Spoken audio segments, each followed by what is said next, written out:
You ask Tiger to solve. This deals with linear equations with one unknown. The final result is v equals 10. Let's solve it step by step. Simplify the expression.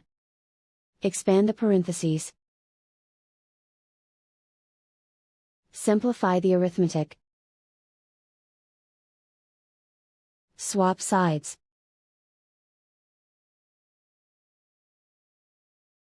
Group all constants on the right side of the equation. Add 8 to both sides. Simplify the arithmetic.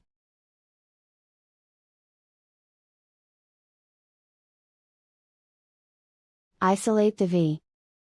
Divide both sides by 4. Simplify the fraction. Find the greatest common factor of the numerator and denominator. Factor out and cancel the greatest common factor. And so the final result is v equals 10.